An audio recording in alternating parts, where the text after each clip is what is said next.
Warning, this video is intended for adult collectors. It contains plastic collectibles, questionable opinions, and a man with far too much free time on his hands.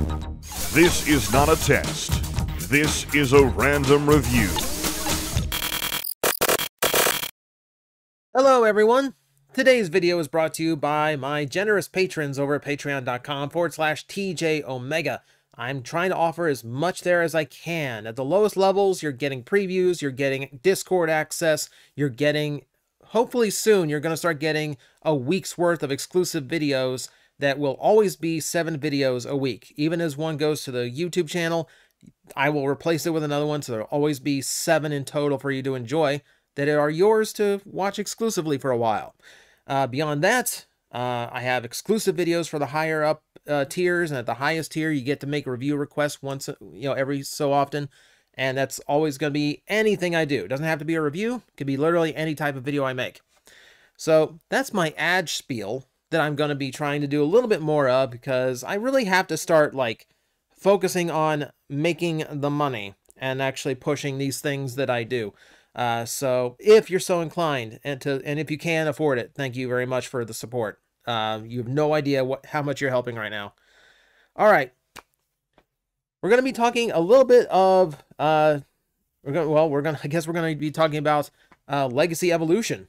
The brand new Wave 1 is out some places, mostly online right now, but if you're in the right spot, yes, you can order a brand new wave of Transformers, and that is going to start with Needlenose. Let us talk about this one for now. This is a fun one and an interesting one because Needlenose was one of those characters from more than one fan vote that they were going to do. There was, Needlenose popped up on an original one, and he didn't make the vote. And then later on, he was on a second where he was going to be 2-packed with Trax. And then that one didn't go well either. Impactor and Mirage won that set. However, someone was very dedicated to getting Needlenose out and getting him his very first new toy at retail since his original G1 toy. So we're going to see how exactly it came out, and he's very true to his original self. Mostly gray jet all the way down the body and through the wings, with a blue for the section around the nose cone and canopy, as well as the tail fin. Pretty standard, simple in colorization there. You do get some added paint deco on his wings. There's a really nice silver deco with this metallic blue going straight through it, the Decepticon's emblem on the wing. Always that's just the de facto spot. If you're a Decepticon jet, it's going to end up on your wing. You get red for the canopy, and I do kind of wish that they had painted the striping, the edge work of the canopy blue, because I feel like that gives it that level of depth to really kind of convey what it is. But this is not bad. I'm at the very least happy it's not translucent for literally no reason. Yeah, beyond that, it's a pretty simple jet mode. There's not a whole lot of flash to it, which is probably one reason why Needlenose has never been the most popular of characters. It's always been a very simple figure because it was one of the dual or double target masters, and we can see that on his wings. So let me dislodge them, and we'll very quickly introduce you to Zigzag and Sunbeam. No, I can't remember which is which is why we're going to show them together. But they are pretty faithful to their original toys, a little bit more paint than those got, and they do look really nice. They're sculpted really well. Do really like how he just has an extra gun molded in. The Target Master has a gun himself. The transformation of them is very, very simple. The gun barrels are just on their back. You just flip them forward, and they are ready to go. Yeah, nothing too complicated with them because, well, that's Target Masters for you. Apparently, in order to include these Target Masters as completely separate figures is something really pushing the budget, which I'm not entirely sure why, but I do guess it's more parts and it's more molds than just a simple rifle would need. And you can tell they did try, because this guy is entirely painted black plastic. If you look really deep with the light, you can see where he's actually molded in the same purple as this one. So they pushed it a little bit in order to get this to happen. So I do appreciate them being true to the characters and not making me buy the Target Master separately. That's always a nice thing. Alright, so Needlenose himself, he does have quite a bit of undercarriage. He is one of those wears his vehicle on his back type Transformers. Not a big surprise there. If we look in the back, he does have a thruster with a 5mm port if you want to plug in a effect part to make it look like his afterburners are blowing. And that's pretty much it. Like, I was kind of hoping there'd be a little bit more like engine detail, maybe like along here, like maybe some more boosters, but I don't know. It is what it is. Yeah, so like jet mode, fairly simple guy. If you want to accessorize said jet mode, you got 5mm ports down here on the underside as well as 5mm pegs on the wings. And as we said, yes, I guess you can plug a gun into his butt too, but why would you? But yeah, that's what he is. So we get into the transformation scheme now, and this is where he gets a little bit more interesting. So gonna get the wings out of the way first, and then pop the nose cone and the front section completely off. That is going to open up the legs, and the legs are pretty much where the magic of everything in this transformation goes, because the entirety of the arms hides inside the legs during transformation. It's actually like when you're transforming it into the jet mode, it's actually a really cool like form function thing to have the entire like to just like kind of watch the arms vanish into the legs and have it all close up like a clamshell is actually really cool. It's an extra step that a simple figure like this didn't need, but I'm glad they went through with it because it's not only a good way to hide the arms, it also just looks really cool. All right. Rotate the legs all the way down, flip the feet up. That is going to be your lower section. From there, open up the chest to give the arms the room they need to move out. Unpeg them from themselves, rotate them forward. There are your arms. Here in the back, I'm going to make sure the nose cone section is pegged into the back. There's two little spots where it goes in. We're going to move this down on a double hinge and flip the head out while we're there, and then close up the chest and bring these things down. Well, hang on. I missed the order of operation by one. Shoulder pieces down first, then chest close in. That's going to give you your finished Needlenose. He is a quick, efficient transformer. Kind of simplistic in the transformation, but I do think it's an exceptionally clever transformation, which definitely pushes him up a couple notches in my book.